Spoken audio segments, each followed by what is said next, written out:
Right. Let's go to the South. Okay. Let's try to get back on track. Let's go Good to luck. the South region here. And in the South, you've got Arizona and Houston. What a game that's going to be. Big time game. And then you got Villanova and Michigan. Randolph, where do you fall in the South region?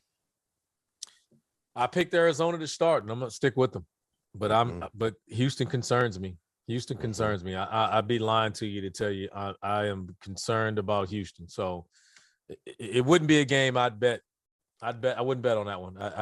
I'm because I chose Arizona. I'm going to stick with them, but I will. But I'm telling you, Houston's gonna be a tough out for those guys. I think Houston wins. I think Houston wins this game outright. And here's why, RC. Tell me what you think about this. Houston does two things. They build their program on two things. One, they crash the offensive glass. They get after it like almost no one else in the country. And we saw against TCU, the one flaw that Arizona has defensively, they can get beat up on the glass. When you have guys that are physical and stronger than them, you can kind of move Christian Coloco wherever you want him to go. He's great. He's a great rim protector. He's got a high center of gravity. You can move him off his spot. The other thing they do, they force turnovers. They overplay. They pressure you. They want to make you. They want to take you out of what you want to run. And the issue, we've been talking about this since like all the way back in November. The issue Arizona has is turning the ball over. Kirk Kriisa, I love him. I love his gunner mentality. I love the fact that he took 3 threes in the span of 7 seconds when they were down by 1 in the final minute against TCU, right? Like you want guys that have that level of confidence. But he also turns the ball over. You know, he could throw the ball into the stands 17 times in one game, and he's not even healthy when he's doing it right now. So I think this is probably the worst matchup that Arizona could have gotten out of anybody on the 4 or 5 seed line. I think Houston wins. Same way I think I'll tease it right here. I don't think Arizona is the only number 1 seed going down on that side of the bracket. This is which is incredible here. We're going to get to that in a second. I'll tell you what, I think there's a real path here for Houston to make the Final Four, but for the sake of being different here, I actually am going to pick Arizona because as hard as Houston plays, the lack of offense at times is a little bit concerning to me. And I don't think Kirk Kriisa is going to be any worse than he was last night. He shot 1 for 10. He can't be. He physically cannot be worse. He can't be any worse. He could sit cross-legged at the center court and not do anything, and he could not be worse than he was the other night. Yeah, I like Arizona here. We have someone in the chat, Jeff Huntsey, who says, keep dissing Arizona. Well, Jeff, the sun is rising right here because I like the Wildcats in this game. Ben Matherin's going to be the best player on the floor in this game. Yes, he will be. I love the matchup between him and Tajay Moore, 2 superb athletes.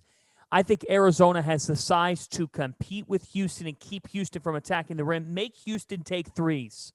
And this comes down to Tommy Lloyd's defensive game plan. I'm going to go a little bit different, although I think Arizona-Houston could be the best Sweet 16 game. Could end up being the best Sweet 16 game. I like Villanova to beat Michigan. I agree. Man, I think Villanova could end up making the Final Four here. I agree. I think the size of Arizona would bother them. It's just about matchup. I think Nova will get through Michigan, but like Rob said, the 2 things that concern me is turnovers and rebounding with Arizona, and they've done that. But the one thing I do like is their pace, and I think at some point in time, Houston's inability to make shots and lack of depth on the bench, I think will come back and hurt them. And I think against Arizona, it will happen. Hey, I just want to let you guys know that this week's episodes of the Field of 68 After Dark are sponsored by Honey, which is the easiest way for you to save money when you are shopping on your phone or your computer. Have you ever been in this spot, guys? You're shopping for something online. You get to check out, and when it asks you for a promo code, you got to start Googling to try to find a way to save a little bit of money. Thanks to Honey, manually searching for coupon codes is a thing of the past because Honey is the free tool that scours the internet for you and finds the one that best fits your cart. Here's how it works. You're shopping. You check out, the Honey button pops up. You click apply coupons. You wait a few seconds. Boom. The price that you have to pay goes down. I use Honey. I just bought my son all of his T-ball stuff for this season over the weekend. And anyone with kids, RC, you can attest to this. You know how expensive all of that sports equipment is. But with Honey, I saved myself like a good $50. It was like $45 that I got off for free. It's so easy. It works on a desktop. It works on a laptop. It works on an iPhone. All you got to do is just activate it in your Safari app. So if you don't already have Honey, you could straight up be missing out on free cash. It's free cash, guys. By getting it, you'll be doing yourself a solid and supporting this show. I'd never recommend something to you guys that I don't use. Get Honey for free at joinhoney.com/March Madness. That's joinhoney.com/March Madness. The link is in the description below.